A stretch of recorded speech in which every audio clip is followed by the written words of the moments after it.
Uh, I got to tell you about announcements, Okay. and it's kind of a tale on me. And back in when I was in graduate school at UT Austin, in the department I was in, was kind of armed verbal combat. So you developed a sharp tongue. Well, it wasn't necessarily my personality, but anyway, you learn to defend yourself. And somehow I got to be appointed by default the announcement maker at church. And it was coming up on the holiday season, and our preacher, because of his background, really had a thing about Christmas. You just were not supposed to celebrate Christmas or mention it or anything like that. So one Sunday morning, I was making the announcements, and I announced that the young married class would be going out and singing Christmas carols on such and such a night.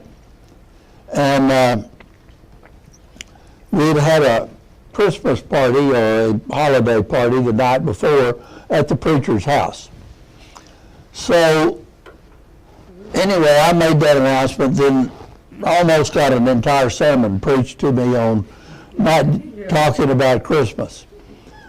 So being the kind, sweet, loving person that graduate school was teaching me to be, I came back that night to make announcements and said, I want to correct my mistake this morning. That the young married class will be singing songs of the season. And oh, by the way, that's not what I wanted to say, but last night when we were at the preacher's house having a party, I guess that was not a Christmas tree. It must have been a Hanukkah bush. I was relieved of my announcement making duties for some 2 or 3 months. What church did you attend? It was the North Side congregation at 43rd and B in Austin. It's now known as Church of Christ in Hyde Park, because that neighborhood is Hyde Park. Let's look at the screen.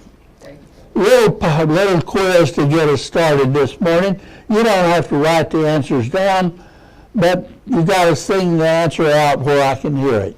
So, all life contains, say it out loud now, all together. Information. Information. And the what? Information. On this side of the house? Information will live an organism and enables that organism to perform the functions that separate living from non-living things. Now, when you're talking to your great-grandkids about where did you come from and where did life come from, it's a lot easier for them to understand that the argument that you're a living organism because you contain information that tells you how to be you. And then it is to go back to some of the other arguments we've used in years gone by. But we want to talk a little bit more about that, and then we'll end up this particular argument this morning. Let's look at this picture. What caused this fire? Probably lightning. Lightning? Somebody else have another possibility? Yeah, it's Christmas tree. What? A Christmas tree. Combustion. Electrical? What else? Gas leak.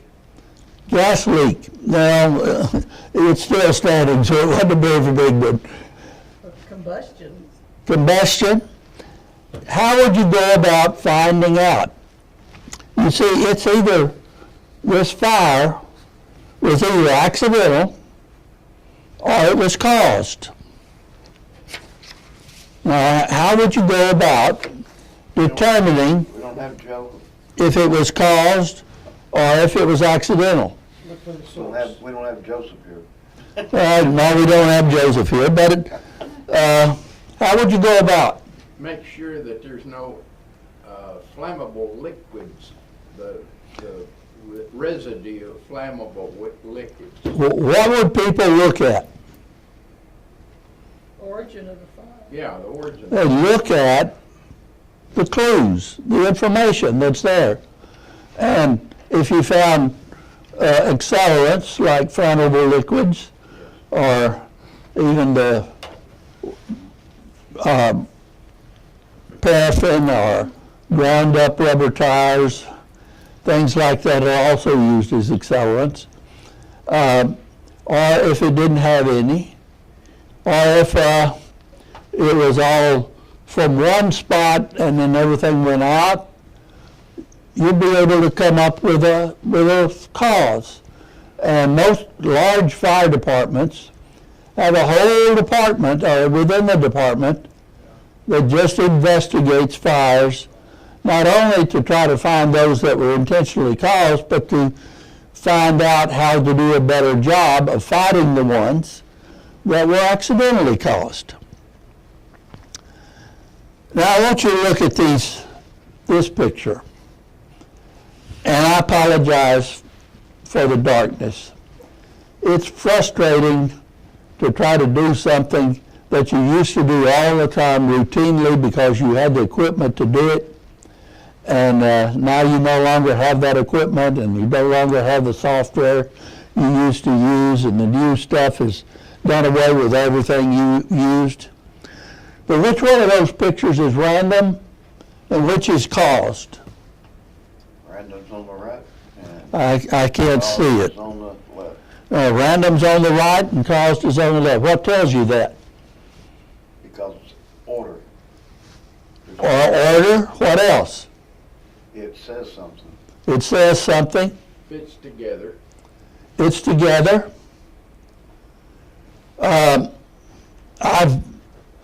One time when I made this, I had counted the number of tiles. I forget how many. It's 30 some odd. What would be the odds of 30 some odd Scrabble tiles randomly falling into that order? Well, I don't know, but it'd be small. I used to know how to figure that, but I haven't had to mess with that in a long, long time. So maybe Daniel can tell us, because he probably deals with it more often than I do nowadays. I think it's the number 3 squared or something like that. I can't remember. It would be the number of tiles 3 squared. squared Total. plus the number of spaces squared. Then you'd have to figure out the correct order, and then whether or not they fell right side up or wrong side up, and that is, so it's just little bitty. It's so small, you have a better chance of winning the lottery. And you don't have much chance of that. Although I hear somebody did. Guess his life's going to be changed. Well, how can we tell intentionally caused from random? He said order. What else? Survival of the organism. Well, that's the survival of the organism, but it does what? It has Function. a function. And this, like the Scrabble tiles, they had a meaning, had words, they meant something. So this is information. Where does information come from? We said living organisms contain information. And last week we talked about how that people like to talk about that's DNA and RNA. They don't even know what DNA and RNA stands for. But it's going to solve all the crimes on television when it doesn't.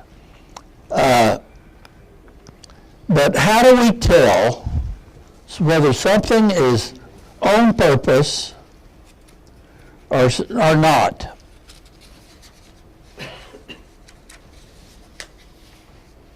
All the things we mentioned. All of those things we mentioned. So,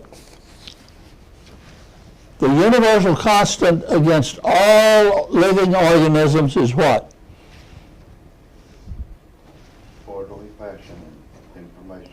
They all contain information. Information that tells an E. coli bacterium how to be an E. coli bacterium. And information that tells an onion how to be an onion. That's always the one that we looked at when I was in freshman biology, because that's the easiest one to make the slide of. But we see that. We see that to determine whether it's living. The other living organisms, they can't see the other ones, except for animals that have eyes, but they can't conceive it. No, but they have it. So, we've got information. Let's look at this next statement. They all contain information, and that information is expressed in the real world. What did we say? Pam had it a while ago. There is what? Function. There's a function. Living organisms carry out certain functions to be living. There's a very somewhat simplistic explanation. A living organism is always contained within its own membrane or skin.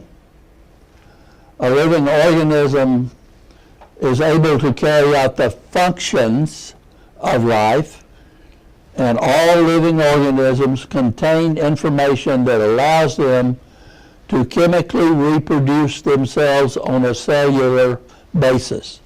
Now, don't you feel smarter? You can forget that right now, because you'll not have that on anywhere that you run into. But information always points to a purposeful agent. How did those Scrabble tiles get to the point of containing information? Put 'em like that. Yeah, I laid them out on a piece of poster board and arranged them, and used a ruler to keep them lying straight, because my trimmer wouldn't let me do it otherwise. But anyway, I did it on purpose. Now, when you look at a corn plant, Bob, and corn's a fairly complicated living organism, as in the plant kingdom, how can you tell the functions that a corn plant is supposed to carry out? Usually it's from experience, what it's always done. But you observe it as it goes, and you see it, what it's doing. It comes up first, and then it has to grow, and then it begins to grow taller, and it gets to a stage where it puts out a tassel, which is one half of the flowering mechanism in a corn plant. And after it has put out the tassel, what forms on the stalk? The silk. The little, we'll soon be years, or we'll someday, and it's got silk. That's the other half of the flowering mechanism. Eventually, it pollinates itself, and you can observe all of those functions.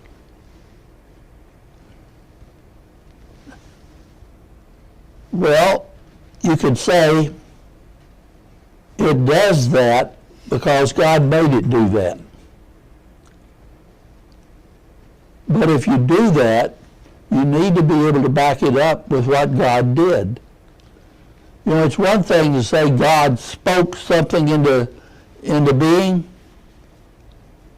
It's another thing to realize that in that speaking, God was using a whole lot of intention and power to make things come out the way He wanted them to be. So, when you run into people who are all impressed because they've discovered part of what God did, don't make fun of them. Just show how that is part of a whole plan. That God had in mind a plan.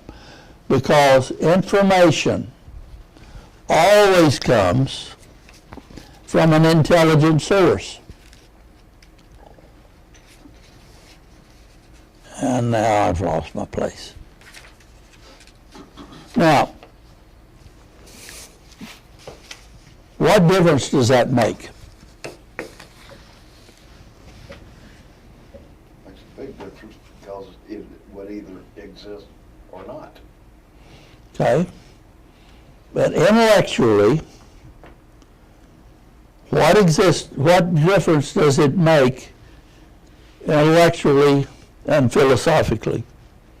Proves intent and creation. It means it didn't happen accidentally. Now, if it didn't happen accidentally, what's the other alternative? There was a plan. Somebody did it.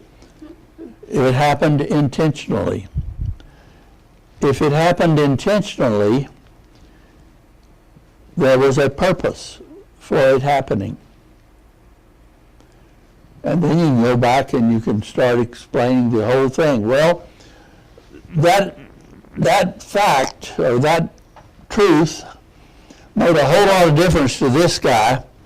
He still didn't believe and didn't become a Christian. He didn't become, as far as I know, any religion. His name was Anthony Flew. He was an English-German, a philosophy professor. He taught all over the big universities in England, Canada, and he was the most quoted and probably the most dangerous atheist that lived, because he was smart and he was a scholar. He just was mistaken. And his arguments were the arguments that nearly all atheists used. Then he was coming along and he was about 74 years old, or 78 years old, I think it was. And he got to studying the Genome Project. Where did all of that information come from? How did all of that information become arranged in such a way that you had a human being? It was interesting that the human genome had been unlocked in 2006, and all of the scientific world assumed that we would know all kinds of things about what caused certain diseases and what influenced this and that and the other. And as it's turned out, it is so much more complex than that we probably maybe know a little bit more about causation, but not a whole lot.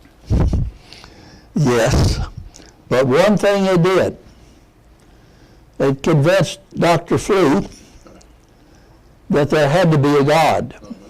This lifelong atheist, the last book is the one that's shown there, that he wrote saying that he had been wrong, that there had to be an intelligent God to have created that much information that was that orderly in its organization.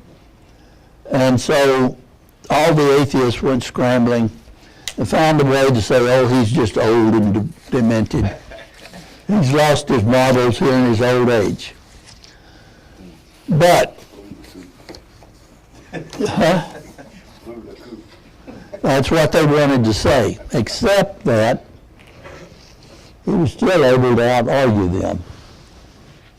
And I wish he had gone a little further, but he didn't. He passed away in 2010. He believed there was a God, he just didn't know who God was, unfortunately. Now I want you to, this is going to end this particular unit. We're going to start a new unit next week that has to do with us as people, as human beings. We've dealt with how life got here. Got here because an intelligent source organized the information for life to exist. And you can see that in any organism that around. I want us to spend the rest of the time we've got, which is a good bit of time, another 10, 15 minutes, discussing what that really means.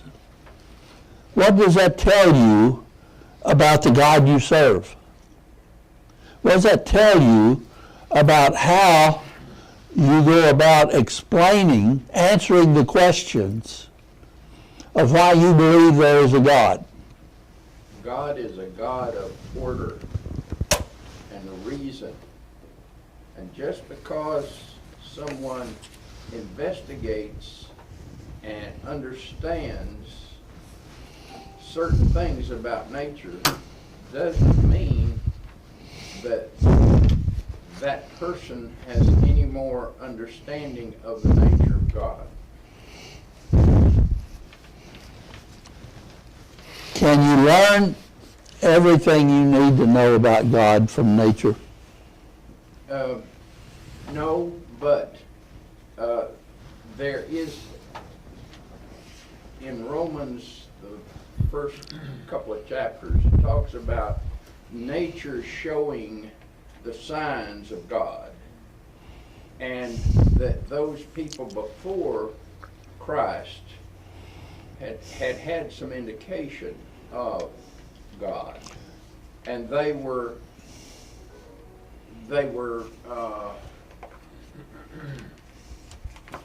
smart enough to recognize the deity that devised the nature that they could observe.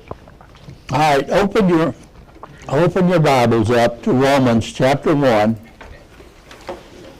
And we're going to look particularly at verses 19 through 28. And we're not going to look at every word in there, but I want you to follow along. It seems like they just have some kind of like a veil that they just cannot see.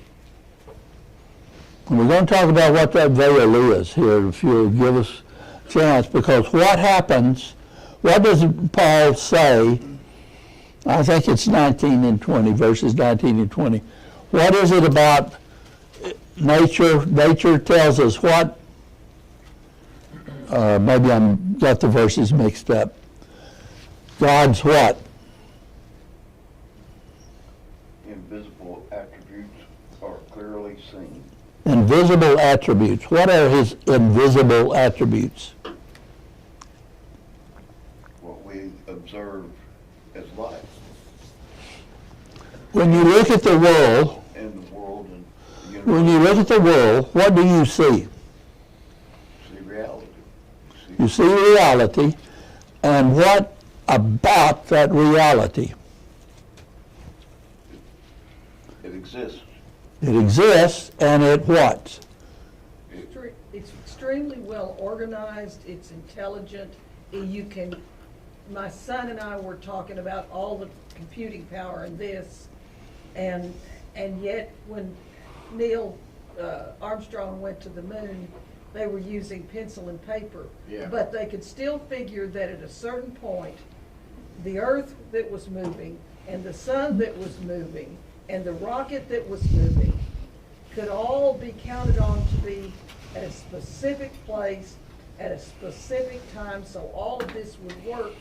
And I think the fact that that is so said in, you know that's the truth. The moon is gonna be there, the earth is gonna be there, for it to be that lined up, that organized. That ought to prove God in and of itself, that it didn't just, if just happened, the moon would have been the whole different place and gone different directions, or who knows what it would have done. But God had it lined Nature up. does what? Replicates or, It works. yeah. Bob? Well, I've observed nature pretty closely for about the last 55 years. Made my living by observing it and obeying what it says. And it's very organized, and you can depend on it being the same every time. Every living organism reproduces. And even on a dry year, a plant may just have a tiny head, but it'll have a seed in it. Somehow, it makes it. And you mentioned the corn plant. The corn plant produces that tassel. That's the male part of the reproduction system. It falls down to the silk, and that's the female part. So it produces that way. Every plant and animal has a male and a female, as far as I know. Sometimes it's within the same unit. Some plants have the same female and male within themselves. But they all reproduce the same. They always produce the same thing every time. You can depend on it. You can depend on the weather being winter, spring, summer, and fall. It always happens. How big a gambler are you? Not much. How much of a risk are you willing to take? That was the business that I was in, decreasing risk. Well, I've you, been told that I risk more than the guys up at the Yeah. gambling You know, every year. I've forgotten where I found this, but there is an organization out there that is responsible for discovering and publishing the odds of all kinds of strange things. Do you know what the odds of falling or jumping out of an aircraft at 10,000 feet without a parachute or any other type of mechanism and surviving is? Not quite. Yeah. It's 1 out of 10,000. There have actually been cases of people who fell out of airplanes at 10,000 feet or more and survived. So they, after collecting all of that experience up and analyzing it, they said, all right, the odds are 1 out of 10,000. Now, how many volunteers do I have to go up in an airplane and jump out without a parachute? Not even with a parachute. Yeah, I don't even want to do it with a parachute. I like watching the guys that do, but I'm kind of like the pilots, our pilot training program at Mountain View that thought people that jump out of a perfectly good aircraft were crazy. Yeah. That's not a risk we want to take. If we believe that life originated randomly and that all of this order that Bob was talking about, that Pam was alluding to, what would be the odds of that happening by chance, by random action?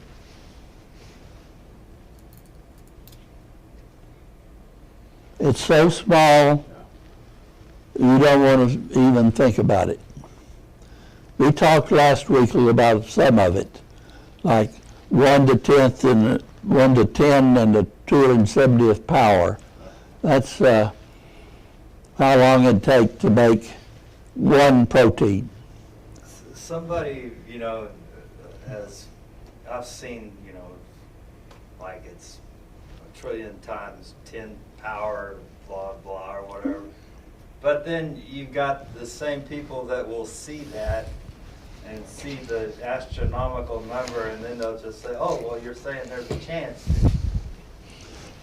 I've run across those people too. If there's any chance at all, I'm going to take it. They just add on another billion or trillion years Now, what and say that. they usually have to try to support that with some other concept that can be shown to be false, like a oscillating universe, which second law of thermodynamics takes care of that. It would have run down.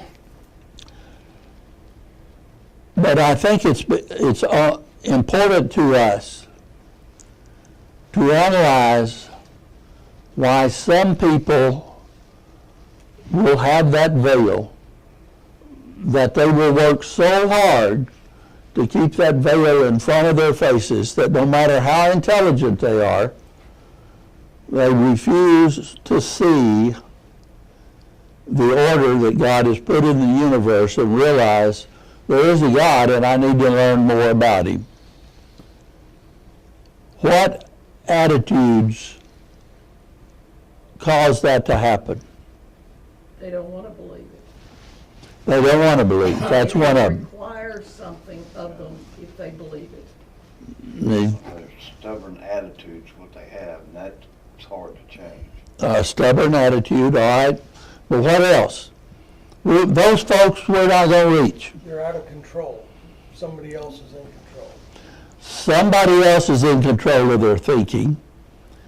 And that's where we can come in, because what happens is that a lot of young people become infatuated with the fact there's another explanation. Just because there's an explanation doesn't mean it's right. All explanations can either be right or wrong. That's just a fact of logic. You do that just because you can explain something doesn't mean it's right. Just like when Aristotle explained that frogs came from leaves that fell in a pond, it wasn't right. And later it was proved that it wasn't right. And everybody had to throw away a whole lot of what Aristotle said about nature. But when we want to talk to somebody who's still trying to decide, what do we want to point out? What was the first thing that God created? Like, Yeah. What was the second thing God created? He did it almost on the same day. He said, let there be light, and there was light, and the Spirit of God moved over the waters, and they were Separated? void and without form. yeah. And then from that point on, you have an increasing application of order. So God is the God of light and of order. And that order allows us to learn. That is what gives us the ability to look at nature and study it and learn about it. And one of the things that we have to learn, what took 70-something years for Anthony, there's no H in it, Anthony Flew to learn, was that an intelligent source put that order in place. Once we can accept those two things, then it becomes incumbent upon us to do what?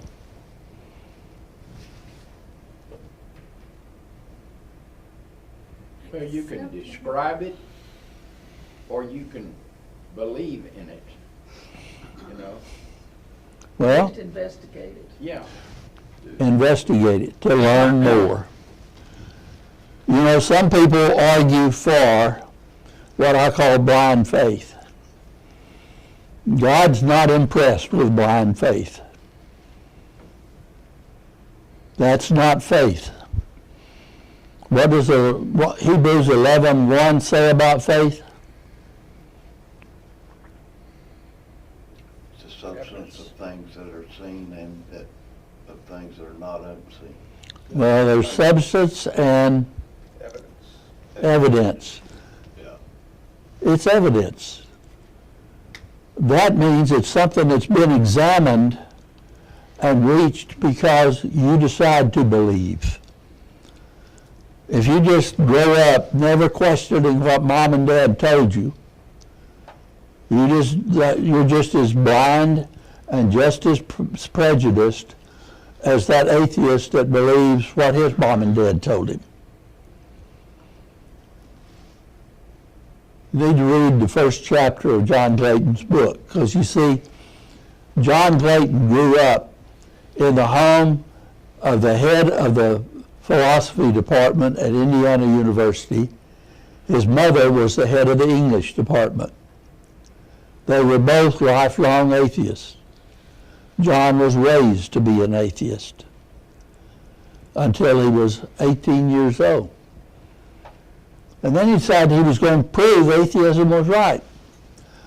Something made him question. He had to prove it.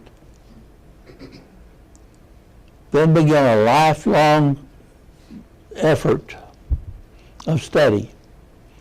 Took him about 3 or 4 years to convince himself that not only was there a God, it was the God of the Bible. Now, not everybody needs to go back and study extensively, as extensively in the same way John Clayton did. That's frankly more than most people will do. But we need to encourage rational understanding of what God did and what God says, so that we can explain and give answers for what we believe, and not just make fun of what other people who don't see things the way we do believe. I've watched a lot of videos about this, and I've seen all these brilliant minds, and the things that they come back with aren't, they deflect on what we've talked about, the odds and just being able to see. But what they always come back with is, well, I see the world and I see childhood cancer and I see all the children starving, and I just can't believe that there's a God out there when we have all this suffering in the world, That's what I've seen how they respond. That's one response. But that response is where? What I say is that it's because man sinned, that Satan causes everything, even death itself. Satan causes Well, it, not God. But you I can't don't believe in think it- Satan if you don't believe in God. Right. Right. And we sometimes make the mistake of giving Satan a whole lot more credit than he deserves. That is a real issue that we need to talk about at some point. But that issue is actually 5 or 6 steps down the road. Where we're losing people is back at step 3 and 4. where people need to realize that, hey, I can learn about nature, and nature tells me there's a God. And not only that there is a God, but that I need to know more about him. Now, I don't have the slides and so forth, and I don't want to jump into next week's class, and in part because we're changing up. We're going to a whole new unit. We're going to look at what God says about human beings, not just life. And I don't want you to just don't want you to miss what God has to say about human beings. So let's wrap this up for today, and you've got a few minutes that you can go and have a conversation with your neighbor in the auditorium. Just be sure and quiet down when the song leader gets up there and lead singing. It's not, you shouldn't make him have to demand your attention. But anyway, any last comments or things you want to say? Anybody?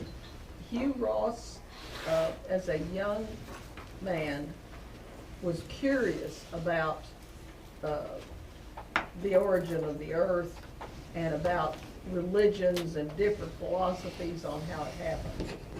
And he read all of the Bible, and he read the Quran, and he studied all of the various philosophies, and he came to the decision that only the Bible talked about creation in a scientifically correct order. He said a lot of them, they'll talk about things, but they're not in the right order. And if you do it in the wrong order, it doesn't work. And he became, he grew up in the same kind of atheistic home. And he said, I don't understand it all, but I know that the God of the Bible is the creator of the earth. And then we can start from there. And he's written lots of books. And Who's that? Hugh Ross. Yeah. And so I commend him as, if somebody wants to follow this more, as a good.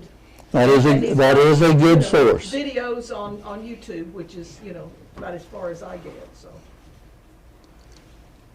One of the things we're not doing, I'm not going to go into all of the arguments that different worldviews would use against the Christian worldview here, because by this point, you should be able to recognize what those arguments are, and you should know how to answer them